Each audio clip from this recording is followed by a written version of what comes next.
Mesdames et messieurs, je vous souhaite la bienvenue dans ce webinaire au sujet de flambement et voilement.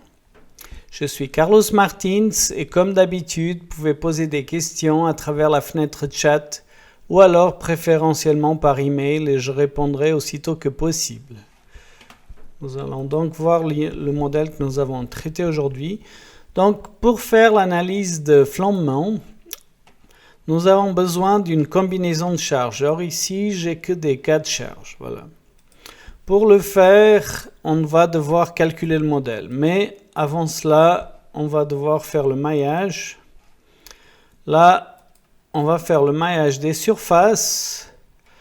Le maillage des surfaces, je vais faire quelque chose d'assez fin pour avoir des résultats plus fins aussi. Donc voilà, 15 cm. Ensuite, je vais mettre vue de face.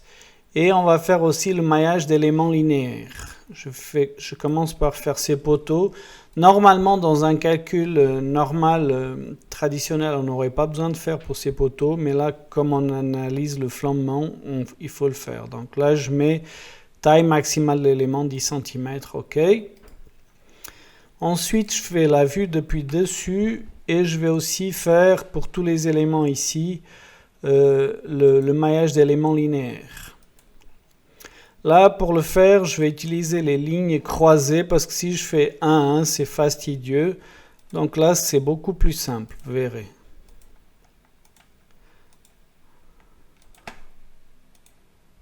Voilà. Voilà. Ensuite, je vais utiliser ici l'anneau pour sélectionner le reste des éléments. Là, comme ça. Et je sélectionne ça. Je recommence.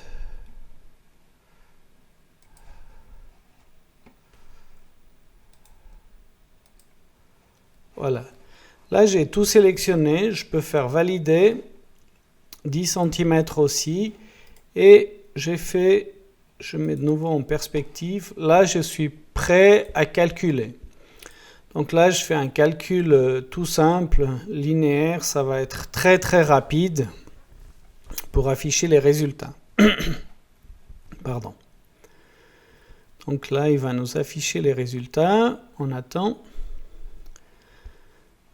Voilà. Ici, je vais par exemple mettre EZ, les isosurfaces. Voilà, ici, vous voyez que on a le maximum, j'imagine que c'est ici, 7,828. Et là, vous voyez, on a une combinaison ELS rare. Donc, état limite service rare. Je ne veux pas celle-là pour l'analyse de flambement. Donc ici, je vais sur paramètres d'affichage, je clique sur personnaliser toutes les ELU. Et là, automatiquement, j'ai ELU minimum. Si je reviens sur le même point, voilà. Là, maintenant, si on regarde la combinaison de charges, on a la combinaison de charges ELU que je veux. Je copie ici. Et là, je vais tout simplement aller dans charge. Ici, dans charge, dans combinaison de charges personnalisée, je vais coller la combinaison que je viens de créer, copier, pardon. Une fois que nous avons fait cela, là, je suis prêt à aller dans analyse de flambement. Là, je dois sauvegarder mon modèle. On attend qu'il sauvegarde.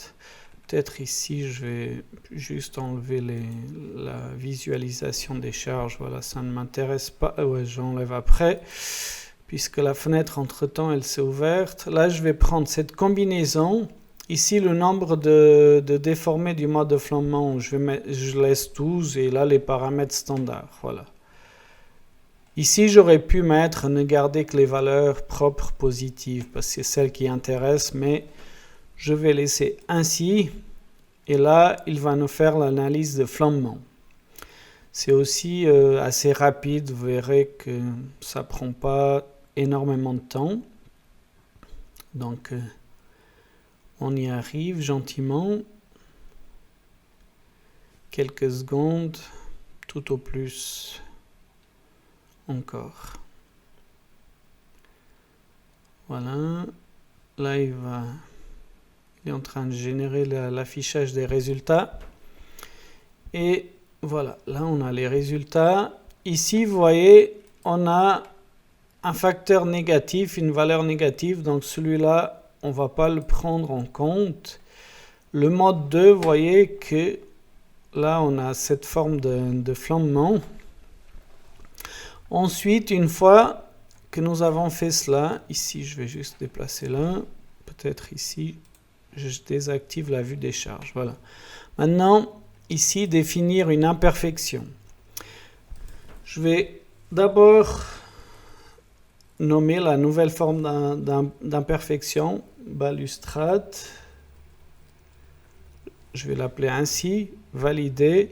Et là, je vais mettre ce pilier et la composante, on va mettre la composante relative. Et là, 25. Voilà. Ici, il me demande d'enregistrer, d'accord.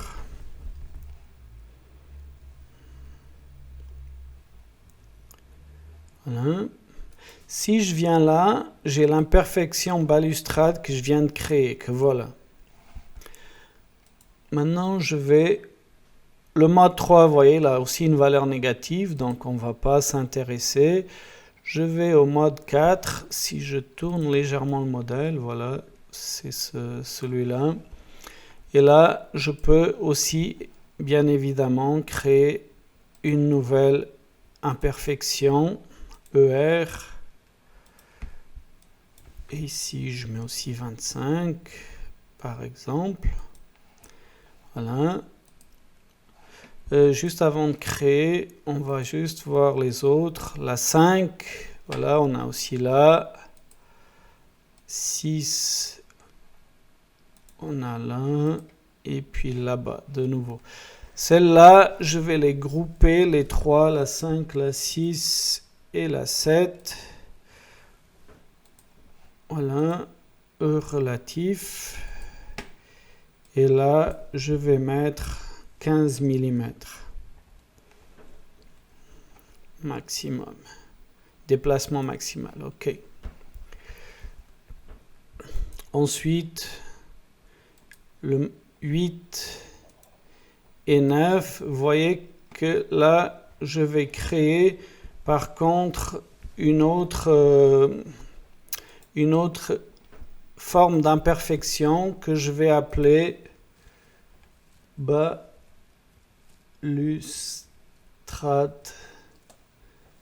Ouais, 2, je l'appelle comme ça. 2, voilà. Et là, je mets le 8 et 9 de ce côté, relatif. Et là, je mets 20 mm. Voilà. Sauvegarder. Sauvegarder. Voilà. Là, maintenant, je vais aller dans Charge. Et ici, dans Charge, je vais copier cette combinaison et je vais la coller. Coller à la fin, coller les lignes à la fin. Voilà. Et là, si je viens ici, vous voyez, maintenant, j'ai les deux imperfections. Là, je vais mettre un facteur 1 et on va analyser ici. On va faire le calcul, pour cette combinaison de charges. Un calcul, dans ce cas, non linéaire. Là, je désactive tout ça. Des fois, par défaut, elle est active. Et là, vous voyez ici, là, on ne peut rien choisir. Ça, je laisse exactement. Et là, je peux y aller et faire valider. Là, c'est un calcul qui va prendre pas énormément de temps, mais peut-être un tout petit peu plus que l'analyse de flambement, puisqu'on est en train de faire un calcul non linéaire, même si c'est une petite structure, un petit escalier, donc, mais ça prend toujours un peu plus de temps. Donc quelques secondes à patienter. et après on arrive au résultat. Encore quelques secondes.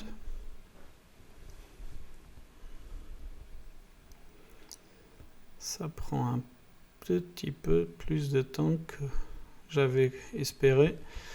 Donc voilà. Et là maintenant, dans l'exploitation des résultats, par exemple, on peut ici voir la translation résultante isosurface, et vous voyez qu'on a une translation résultante qui n'est pas si énorme. Ensuite, ici, vous avez la possibilité aussi d'analyser les contraintes surfaciques. Moi, ce que je regarde souvent, donc, c'est les contraintes von Mises ici dessus. Quand on dit dessus pour tout ce qui est paroi, donc c'est un peu compliqué pour certains, mais c'est très simple. Donc pour savoir quelle est la partie dessus, dessous, il faut venir ici, vous voyez systèmes locaux et activer domaine. Là, vous voyez qu'ici, le Z, il est de ce côté, donc dessus c'est de ce côté et dessous c'est là-bas, de l'autre côté. Ici, le rouge, c'est le X, le Y, c'est le jaune. Voilà. Là, je désactive juste pour que ce soit un peu plus compréhensible. Et donc là, vous voyez qu'on n'a rien de spécial dans la contrainte dessus. Dans la contrainte von Mises au centre, là, par contre, on a un petit souci. J'imagine que c'est ici, quoi. Ouais, c'est là. Vous voyez, on a une contrainte assez énorme. Ouais, dans ces points-là, ici. Et là, j'imagine que c'est peut-être juste quelque chose de local, mais il faudrait faire un contrôle supplémentaire. Là, je viens sur éléments. Ici, j'ai déjà créé, par exemple, c'est le même matériau, mais j'ai défini en plusieurs couleurs. Et là, on va activer les propriétés non linéaires avec la plastification des matériaux, etc. Bien sûr, vous pouvez ici changer les valeurs, mais nous, on va laisser les valeurs standards, mais appliquer les propriétés non linéaires. Valider, valider, et là, si je vais dans statique, calcul non linéaire, pardon. Là, vous voyez qu'ici, on doit cocher suivre le comportement non linéaire des matériaux et des éléments finis pour faire cette analyse. Bien évidemment, si je fais valider, il va calculer, mais ça prend pas mal de temps puisque on va analyser aussi la plastification. Donc là, pour simplifier le temps que nous avons à disposition, j'ai déjà calculé, je vais juste ouvrir le modèle. Et là, on pourra analyser les résultats. Ce sera beaucoup plus simple. Voilà les résultats qui s'affichent. Et là, vous voyez au centre, là je suis là. Maintenant, j'ai plus de problème. Donc voilà, on n'a pas de problème de voilement, etc. de notre escalier. Si j'analyse maintenant dessous, contrainte von Mises dessous, voilà. Ici, vous voyez aussi que j'ai des contraintes tout à fait correctes, donc je n'ai pas de problème particulier.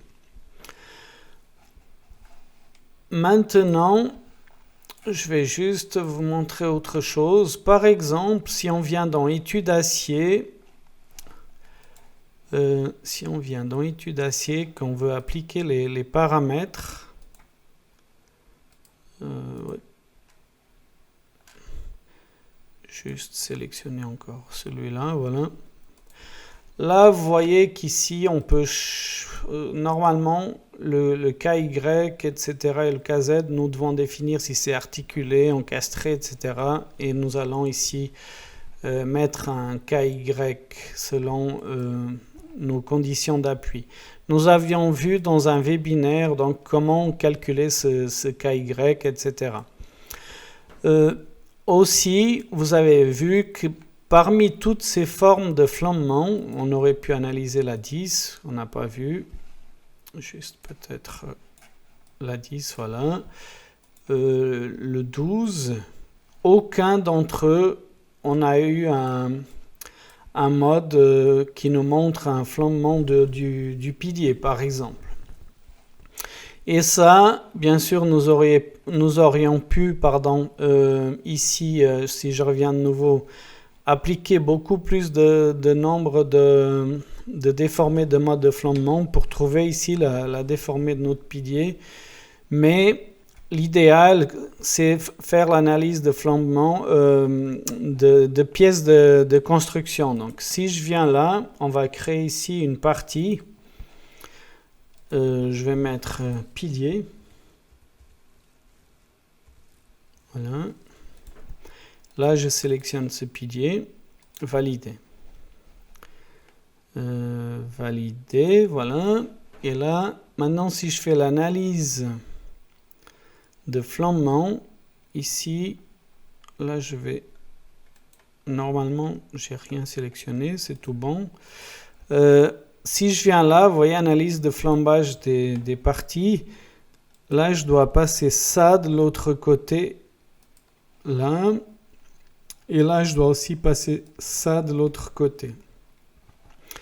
Bien sûr, ici, ça ne m'intéresse plus. Ici non plus, ça non plus. Voilà. Et là, je vais cliquer sur « Ne garder que les valeurs positives ». Et ici, je peux tout simplement calculer. Là, il va nous faire l'analyse de flambement pour notre pilier. Voilà, ça prend un peu de temps, mais pas énormément puisqu'on a cette partie-là. Donc, de nouveau, quelques secondes. Nous devons attendre jusqu'à ce qu'il nous montre les résultats. Et là, il est en train de générer l'affichage des résultats. Voilà. Voilà. Maintenant, si je viens là, pilier, là, vous voyez qu'on a ici notre pilier, là, avec sa forme de flambement. Et ici, par exemple, si on remarque, par exemple, pour le mode 1, on voit déjà que le facteur, il est grosso modo presque 25 fois supérieur à celui de la structure. Donc, vous voyez que c'est pour ça qu'avant, on n'avait rien du tout, quoi. Voilà. Bien sûr, ici, on peut de nouveau créer une imperfection. Et là, on va ici faire mode 1. Par contre, là, je vais appeler pilier. Une autre, voilà, pilier. Et ici, je passe là de ce côté. Là, je mets résultante. Et ici, je mets 20 mm. Déplacement maximal, par exemple. Voilà, charger, OK. Et là, il enregistre. Et comme pour tout à l'heure, si on vient là, voilà, nous avons notre imperfection de pilier, etc. Voilà. Donc, pour cette structure, on a vu cette partie de flambement. J'ai encore une animation à vous montrer parce que j'ai fait aussi un calcul dynamique de l'escalier et j'ai l'animation ici. Voilà, ça c'est l'animation, vous voyez, du comportement dynamique de l'escalier. Donc, on voit qu'il a un comportement assez correct par rapport à l'ancien webinaire. Avec ces piliers, on a un comportement qui est beaucoup plus uniforme, stable. Voilà. Maintenant, je reviens ici. Donc, comme d'habitude, si vous n'êtes toujours pas abonné à nos vidéos, donc à notre page YouTube, n'oubliez pas de vous abonner, ainsi vous recevez des notifications chaque fois qu'on met en ligne une nouvelle vidéo. Je sais bien que vous avez pas mal de travail, alors des fois, au moment du webinaire, vous avez des choses à faire et vous ne pouvez pas regarder. Alors, vous pouvez regarder plus tard, etc. Donc, voilà. Prochain webinaire le 26 août à 14h15, comme d'habitude. Pour ma part, je vous remercie beaucoup de m'avoir suivi et je vous souhaite un agréable après-midi. À très bientôt, au revoir.